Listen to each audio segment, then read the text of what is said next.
يوم ترى المؤمنين والمؤمنات يسعى نورهم بين أيديهم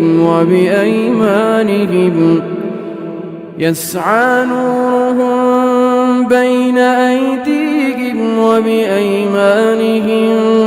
بشراكم اليوم جنات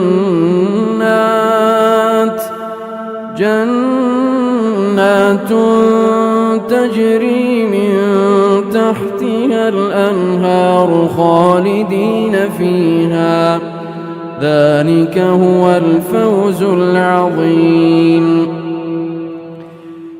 সেদিন আপনি দেখবেন ঈমানদার পুরুষ ও ঈমানদার নারীদেরকে তাদের সম্মুখ ভাগে ও ডান পাশে তাদের জ্যোতি ছোটাছুটি করবে।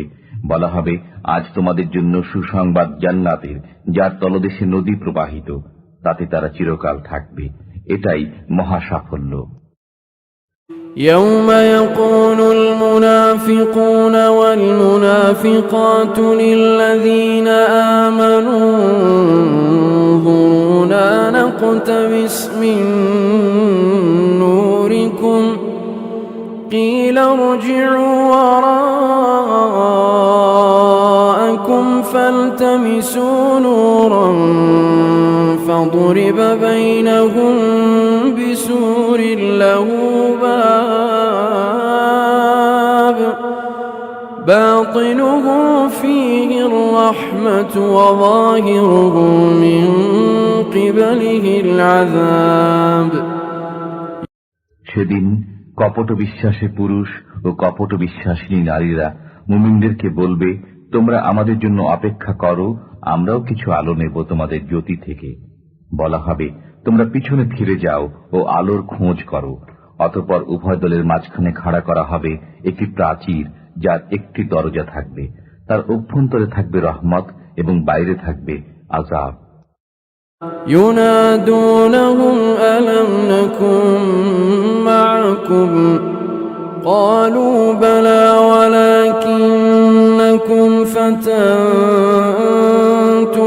أنفسكم وتربصتم وارتبتم وغرتكم الأماني حتى جاء أمر الله وغركم